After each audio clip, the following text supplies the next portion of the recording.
सो hey guys what's up. तो आज हम लोग बात करने वाले हैं क्वासी स्टैटिक प्रोसेस के बारे में। ठीक है, इसका रेफरेंस थर्मोडायनेमिक्स से है। क्यों है यहाँ पे मैं वीडियो अलग क्यों बना रहा हूँ, इसका पता तुम्हें अगली वीडियो में पता चल जाएगा। ठीक है, चलो शुरू करते हैं। क्वासी क्वासी का मतलब क्या होता है? क्वासी का मतलब होता है एज इफ। ठीक है, एज इफ। ठीक है, स्टैटिक स्टैटिक का मतलब कांस्टेंट, सबको पता होता है। एज इफ ये जो प्रोसेसेस हैं ये कांस्टेंट है। ओके, मतलब ओवरऑल अगर ये प्रोसेस हुई है तो सब कुछ कांस्टेंट रहा है। कांस्टेंट का कहने का मतलब मेरा रेफरेंस किस चीज़ से? सब लोग समझ गए होंगे यार, मेरा रेफरेंस था इक्विलिब्रियम से, कि अगर उस प्रोसेस के हर पॉइंट पे इक्विलिब्रियम अटेन हुआ है तो वो क्वासी-स्टैटिक प्रोसेस है, वरना वो क्वासी-स्टैटिक प्रोसेस नहीं है।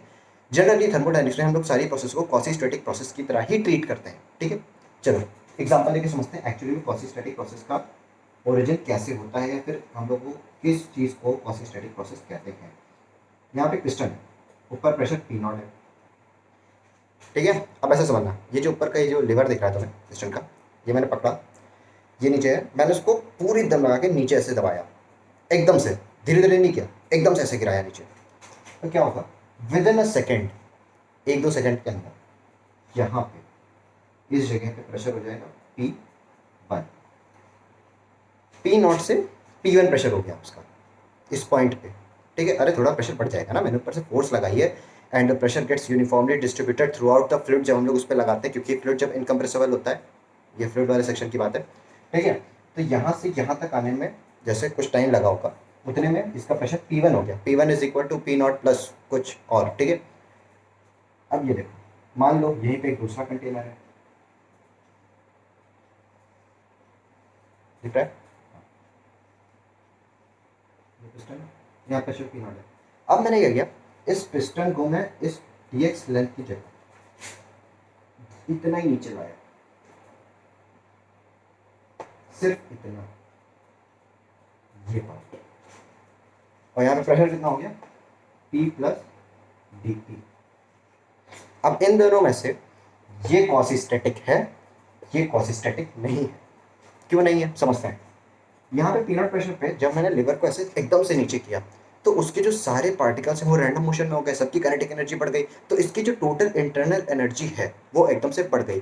तो मतलब बाहर के सराउंडिंग के साथ या अपने खुद के कंटेनर के साथ ये थर्मल इक्विलिब्रियम में नहीं आ पाया, ना ही एक मैकेनिकल इक्विलिब्रियम में आ पाया। ठीक है, इसने इक्विलिब्रियम हर पॉइंट पे अटेन नहीं किया होगा, क्योंकि पी नॉट से P1 तक की आने की जर्नी की बात करते हैं। पी नॉट था, बाद में P1 हो गया, P नॉट से P1 होने की जर्नी, मतलब P naught plus D P plus D P dot dot dot dot dot dot करते करते एक पॉइंट ऐसा आया होगा जहाँ पे वो P1 वैल्यू अटेन कर चुका होगा।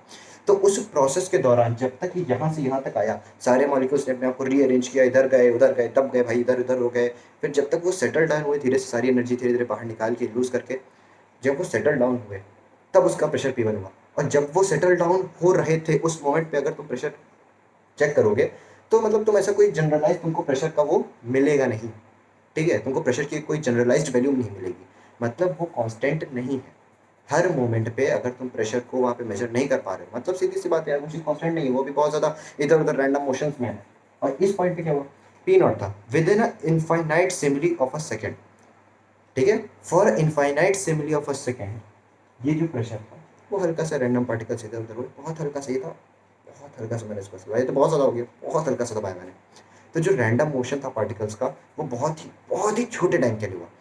उसके बाद जैसे ही तुम उस मोमेंट पे ऐसा लगेगा तुम्हें, जब तुम उसको मेजर करोगे उस हल्के से मोमेंट पे, तो तुम ऐसा लगेगा नहीं नहीं प्रेशर तो कांस्टेंट गया, डीपी से बढ़ा, कुछ चेंज नहीं आया कुछ खास। अगले मोमेंट पे जैसे ही वो हल्का सा पिस्टन और नीचे हुआ तो मैंने फिर मेजर किया, नहीं नहीं यार प्रेशर कांस्टेंट है, P प्लस डी पी था और P प्लस डी पी, मगर उस मोमेंट पे कुछ ऐसा बहुत देर के लिए random motion of the particles नहीं आया, तुरंत ही P प्लस डी पी में चेंज हो गया। तो ऐसा लगेगा कि तुरंत ही चेंज हो गया, but the actual process is happening with in infinite simile of a second. हो रही है, कुछ टाइम ले रही है, मगर वो इतना कम है कि तुम उसको मेजर नहीं कर सकते। मतलब तुमको क्या लगेगा भाई, बिल्कुल एकदम बिल्कुल जस्ट कॉन्स्टेंटली हो गई वो प्रोसेस, बिल्कुल कॉन्स्टेंटली, मतलब अरे भाई कैसे चेंज हो गया एकदम से, जरा सा भी टाइम नहीं लगा इसमें। तो ऐसे प्रोसेस को कहते हैं क्वासी स्टैटिक प्रोसेसेस, जो हर मोमेंट पे कांस्टेंट रहती है। ग्राफ की अगर बात करें तो कर लेते हैं, ज़रूरत नहीं होती क्वासी स्टैटिक प्रोसेस की ग्राफ की। ये P1 पे है, P नॉट पे है प्रेशर, ये P1 प्रेशर पे है। यहाँ से यहाँ तक आने पे हर पॉइंट पे अगर वो गैस इक्विलिब्रियम अटेन कर रही है, या फिर वो प्रोसेस हर उस जगह पे इक्विलिब्रियम अटेन कर रही है, तो उसे हम क्वासी स्टैटिक प्रोसेस बोलेंगे। मतलब P0 से P1 आने पर हर एक पॉइंट पे उसको इक्विलिब्रियम मेंटेन करना होगा, इसीलिए तभी वो क्वासी स्टैटिक प्रोसेस कहलाएगी। मतलब हर पॉइंट पे वो कांस्टेंट है। चलो मिलते हैं अगली वीडियो में, तब तक के लिए बाय बाय।